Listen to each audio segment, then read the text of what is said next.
Thanks for joining us. I'm Megan Roberts. A warning, this story contains disturbing details. The RCMP's Child Exploitation Unit has charged 2 youth in the Northwest Territories after they allegedly used artificial intelligence to make child sexual abuse and exploitation material. Police say they manipulated social media images of other young people to make them appear naked and shared the photos between themselves. They both face charges including making, transmitting, and possessing child sexual abuse and exploitation material. The 2 youth appeared before a justice of the peace. They were released with conditions and will appear in court at a later date. RCMP have not disclosed information about location or the number of potential victims. Across the country, pressure is building for Canada to find a way to keep children off social media. Deanna Sumanak-Johnson explains who's joining the calls for change and why it may be easier said than done. As calls grow for Canada to restrict social media for youth, I would just put forward.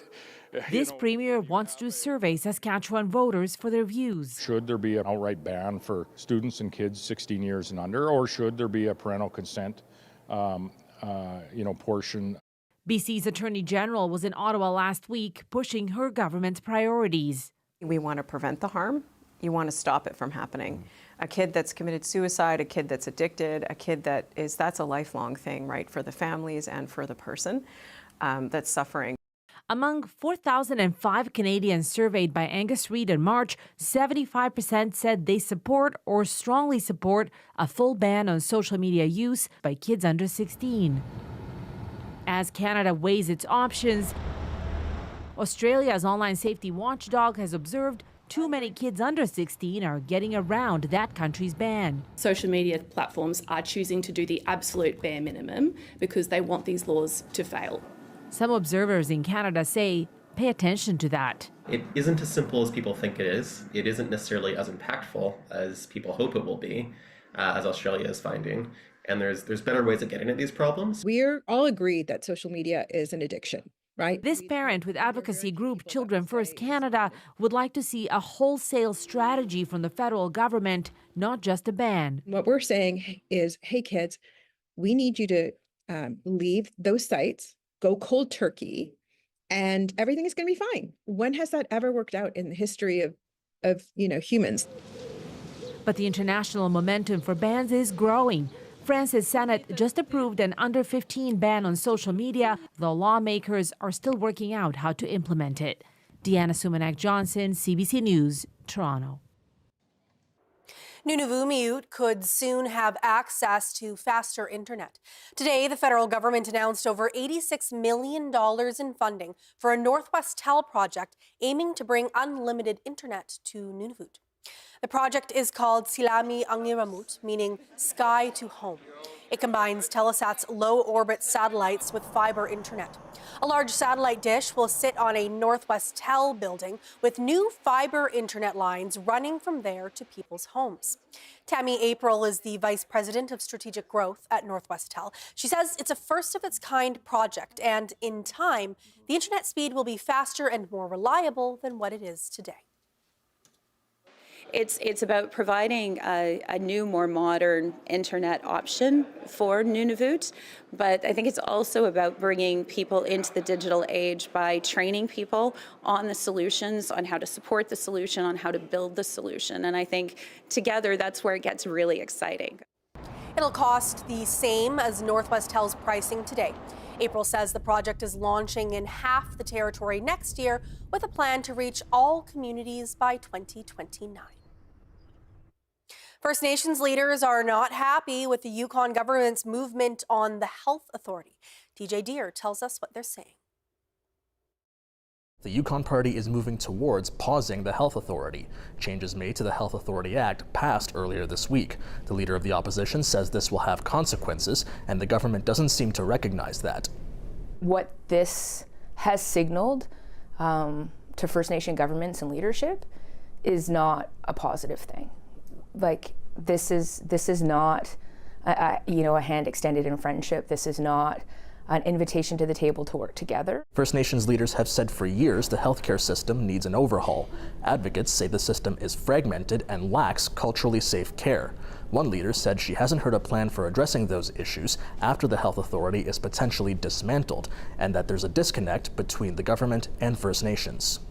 So in this current government, we hear about, yeah, we'll get more doctors and nurses, but they don't talk about racism or if they say words of cultural safety, like there's no, for instance. Yukon's Health and Social Services Minister says most healthcare workers in the territory are respectful of people of different cultures. But Brad Cathers says working with First Nations governments on culturally safe care is separate from the governance and administrative structure above healthcare workers.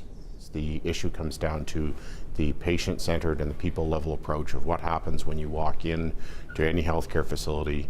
How do the people that are seeing you there respond to a patient complaining of whatever they've come into the healthcare center or hospital for. Yukon Premier Curry Dixon said the next Yukon Forum, when the government will meet with First Nations, is scheduled for May. TJ Deer, CBC News, Whitehorse. The Northwest Territories is changing how it reports wildfire danger in a move to better align it with the rest of the country ahead of fire season. The territory is shifting from a 4-level system to a 5-level scale, adding a new very high category between high and extreme. Officials say the change is meant to improve how risk is communicated and help people better understand when conditions are becoming dangerous, even before an emergency is declared. It also means the extreme rating will be used less often, reserved for the most severe conditions. The Northwest Territories is also expanding wildfire messaging with more signage planned at campgrounds, highways, and other high-traffic areas. Fire officials say recent seasons have started earlier and become more intense, making public awareness and prevention more important than ever. Wildfire season in the Northwest Territories officially begins May 1st, later than in provinces like Alberta, where it's already underway. But across the country, the end of winter is signaling the start of another fire season. And there's growing concern that severe years are becoming the new normal. The CBC's Aaron Collins has that story. In Colorado, summer weather has come early, bringing with it tinder dry conditions, perfect for wildfires. This looks like June, so it's really scary, and we've been in and out of a drought. A historic lack of snow leaving much of the western U.S. parched. 2023 was the worst wildfire season on record in Canada. The last 3 years, bad. And just like the U.S., conditions are already dry and warm in BC this spring. If 2026 is another active year, my narrative's going to change and say, expect fires almost every year. A potential new normal right across Canada. That reality top of mind in Newfoundland, too. The things that we know this year is that we're not immune to wildfires. They are here, and they could be back again. We can't predict from one year to the next. Alberta knows that reality all too well, but record snowfall in many areas could help mitigate the risk this year. And this is just the kind of conditions we like to see. Still, with the 10th anniversary of the Fort McMurray fire a month away, Alberta Wildfire is gearing up for a busy season, planning to fight fires from the air, on the ground, and at night. New ways of fighting fire for us here in Alberta, and that includes our successful night vision helicopter program. The federal government is preparing for this wildfire season too, investing hundreds of millions of dollars to help provinces buy more water bombers and revamping the country's wildland fire information system. Still, there are calls for Ottawa to do more, some pushing for the creation of a federal disaster agency. For its part, the federal government says it is listening, wrapping public consultation on its response to disasters just last week. Aaron Collins, CBC News, Calgary.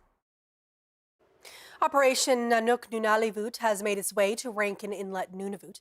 It's the military's annual exercise to shore up Canada's ability to defend the Arctic. And as Selma Eccles reports, the trek through Nunavut is proving to be a big test. Members of the Canadian Forces and Rangers are embarking on an epic trek across the north, 4,500 kilometers on snowmobile from Herschel Island in the Yukon to Churchill, Manitoba. It's part of Operation Nunavut, meant to enhance Canada's ability to defend the Arctic. Lieutenant Colonel Travis Haynes says this journey is about expanding community ties across the north. Old Crow had been about 15 years before anyone had gone directly north to the ocean. The elders are saying this is something that used to define them. Close to a dozen rangers arrived in Rankin Inlet Wednesday on snowmobile, including Whitehorse Maya Poirier. And it's been amazing. It's been exhilarating. It's her first trip on sea ice, and she says it's been an incredible experience. The ice does not flex, you know, the jumble ice. It's a similar story for Aklavic's Julia Ilinik. She says it's been a breathtaking experience to be in another part of Inuit Nunavut, a place with no trees. Like to see all that scenery and all the cliffs and all the caribou and wolves. Before the stop in Rankin Inlet, the ranger patrols also passed through Nauyat, where they met local ranger David Nulok. He says he's impressed by how quickly rangers from elsewhere are picking up Inuit knowledge. It's now more understandable that Inuit can thrive even if they go through hard times. Even during a blizzard, they can build igloos, and not having any GPS with them, they can bring them home. The rangers are now continuing their trek south. Can't wait to get home. But it'll still be a bittersweet end. It's been such an unbelievable trip. Operation Nanok Nunalivut ends later this month. Selma Echo, CBC News, Rankin Inlet. Women and children in Pavernutuk, Nunavut will soon have a new safe place to turn. The federal government has announced a $12 million investment in the Satuyevik project. That money will go towards a shelter and transitional housing for women and children fleeing violence in the Nunavut village. There will be 4 transitional units and 4 shelter units for those in need. There is also another $63 million over 5 years for the Family Violence Prevention Program delivered nationally. New numbers are shedding light on the cost of food in Nunavut, comparing prices across the territory's 3 regions with the rest of Canada. The CBC's Mahnor Mubarak has more. The government of Nunavut released its latest survey looking at the cost of a typical food basket, which the government says includes things like milk, eggs, and bread. The GN gathered the data from stores across the territory in 2025. It found that a food basket is $60 more expensive in Nunavut than a similar one in Ottawa. Here's a look at the data comparing the regions in the territory. While relatively close, it shows that the Kitikmeot has the highest costs, with Talojoak being one of the communities with the highest prices. Lenny Panyuk is the mayor there, and he says Talojoak has been struggling with high food prices for years. It really doesn't surprise us. We're struggling to feed our families in the community. Panyuk says he wished the study could have included country food prices, as country food is so important for his community, and that it's expensive to go out hunting as well. Out of all the regions, the survey showed Kivalliq had the lowest average food basket cost. Dwayne Wilson is the Vice President of Stakeholder Relations for Arctic Cooperatives Limited. He said that the lower amount could be because communities there are closer to cargo hubs, making it cost less to deliver food there. In the Kivalliq, they're relatively close to Rankin, which serves as the hub. The GN released the report earlier this week, and it's meant to help monitor and track food costs in the territory. Mahnor Mubarak, CBC News, Iqaluit. Those rising food costs are part of a broader affordability squeeze being felt across the north and across the country. As prices climb, including at the gas pump, driven in part by global conflict, more Canadians are turning to local support systems to get by. In Carmack's Yukon, a community food pantry is becoming a lifeline. We spoke with the organizer about how she keeps shelves stocked and who needs help the most. Can you just please introduce yourself and tell me where we are? Sure. I'm Lorraine Graham. We're in Carmax. I work for Family and Children's Services, and I also operate the local food bank. Yeah, tell us what's behind you, Lorraine. We have the food bank behind us, and I operate it as the pantry program. We have a few different options that we use, but this one I prefer to use, the pantry program. Why the pantry program, and how do you operate this program? I noticed that a lot of people weren't keen on what was getting put into their hamper boxes, and a lot of stuff would either be left behind or we'd find it in the dump or the other free store, and the product would freeze and all that good stuff. So this way people can choose what they want to eat. I've probably been operating this about 4 to 5 years. We were in a different location, and then once we moved over here, I had to figure out how to set this up and make it accessible for the people that will need to use it. Who uses, in broad terms, who uses the food bank and how many people are accessing it? On average, we have between 5 and 7 people a day coming in here. I do like to operate with a 1 time per week use. The people that I'd say mostly single people. Probably the majority are men.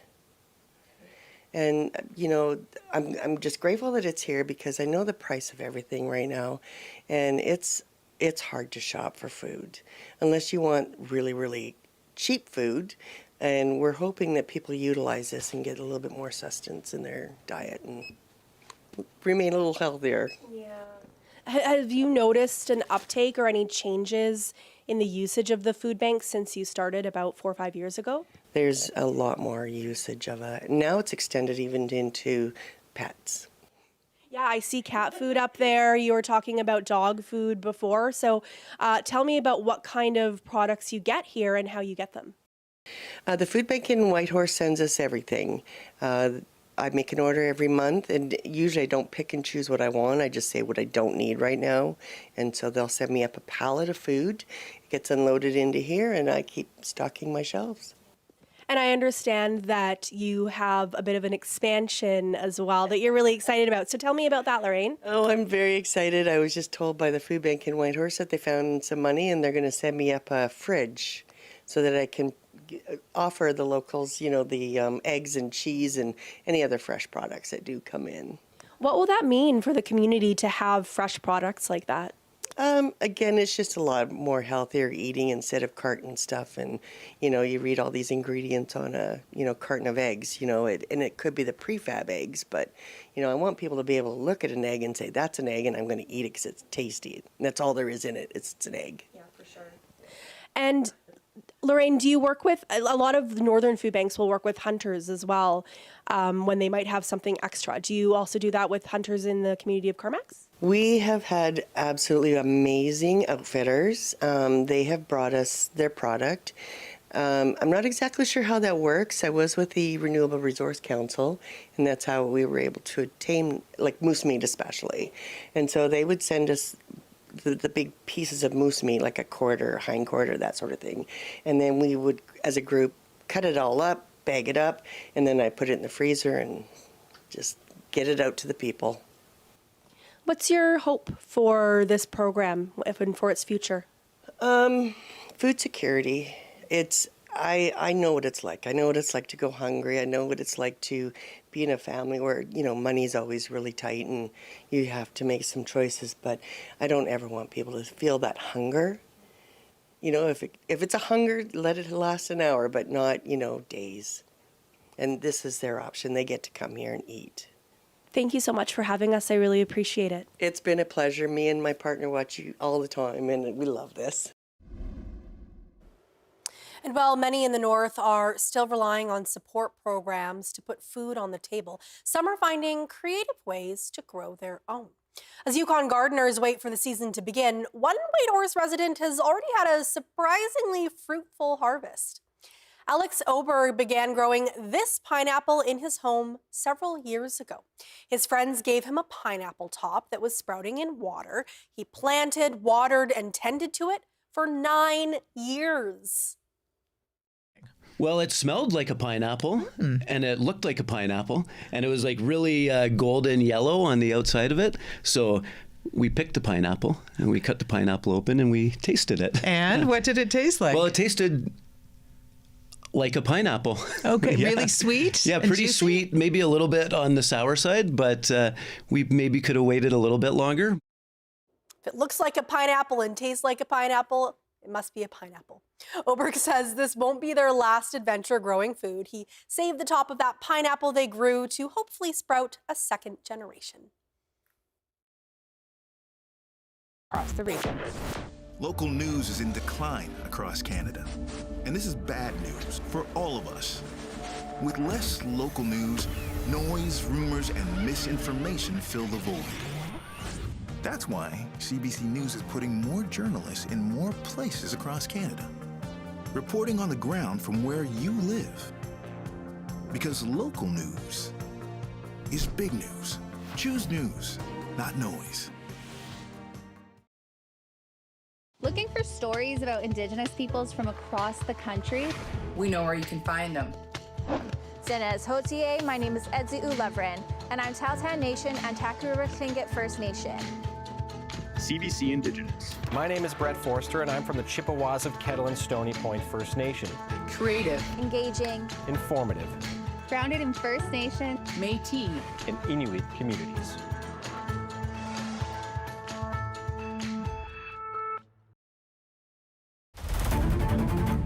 This guy was coming for you. We've got to go deal with a dead body. God help us. You're just tired of chasing ghosts? You'd think we never solved a homicide case together. Kind of sickening to think that he's still out there. Don't do what I think you're about to do. What do you think I'm gonna do? You were trying to save my life, right? I was. Being Black in Canada. A space for news, documentaries, arts, and more. Celebrating a uniquely Canadian perspective on Black issues. With the cultural moments that matter to Black Canadians. Visit cbc.ca/beingbblackincanada. I'm Stefan James. And I'm Shamir Anderson. This is the Legacy Lounge. Each episode, we will sit down with a different visionary changemaker who has made a huge impact on the culture.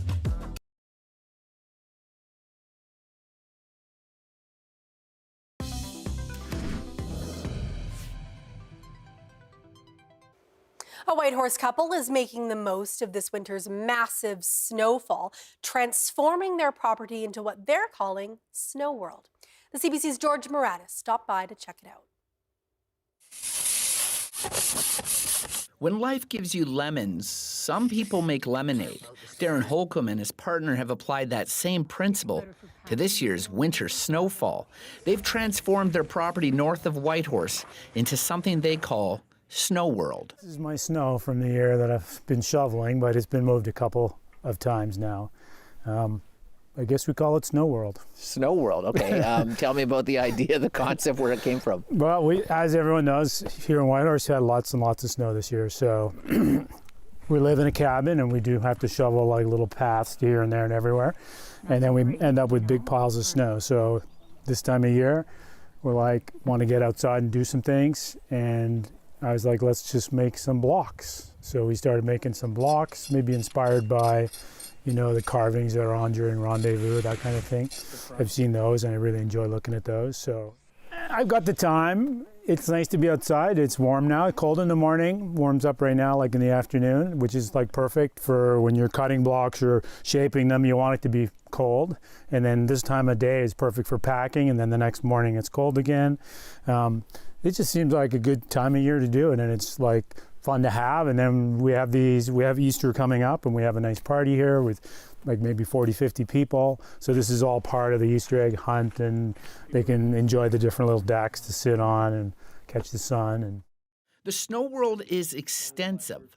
Dozens of pieces carved out in different shapes by Holcomb and his partner, artist Laura Melnick. How many different pieces of art are involved in this world? Well, every day we just do a few more. We sometimes have our neighbors come over. Like there's an owl on top there that was carved by our neighbor, and the kids came by and made some little trees. Sometimes, you know, something melts out and we just start over, and that's the fun part about this. It's just snow. So if something falls off, the corner breaks off as you're cutting, you can maybe adjust and make something else. Morning, early afternoon spot, it catches the sun, and there's just like the way I've built the castle this year, there's kind of like 4 little corners, and each corner kind of catches the sun differently, and there's one on the back side that's more for, say, licensed events. I think it's a celebration in winter. It's a culmination, those snowbanks, right? They started off just a couple shovels, and then they just built up and up and up. And so it's like, well, here we have something. I mean, this is my raw material. I have no shortage of it.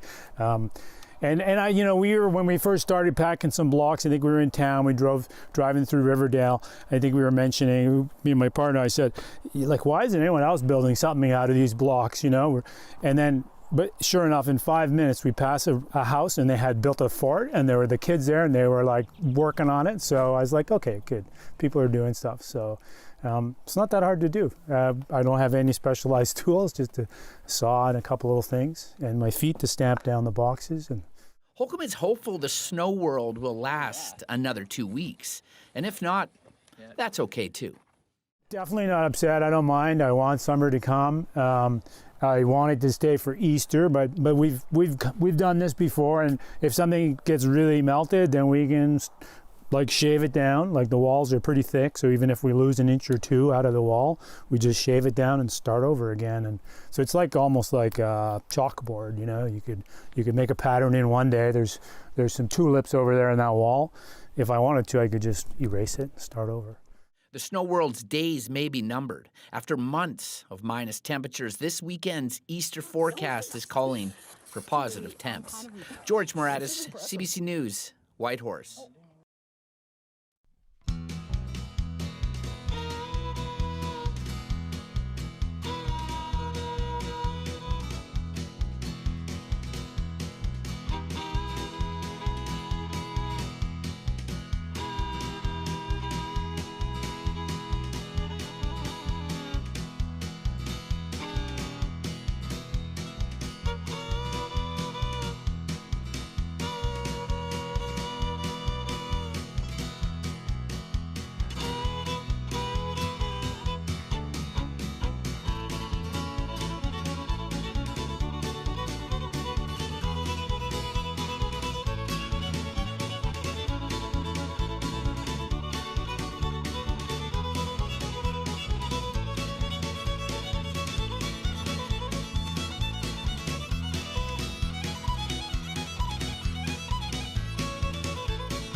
And that is Northbeat for tonight. For news anytime, go to cbc.ca/north. Thank you for watching. I'm Megan Roberts. Have a great weekend.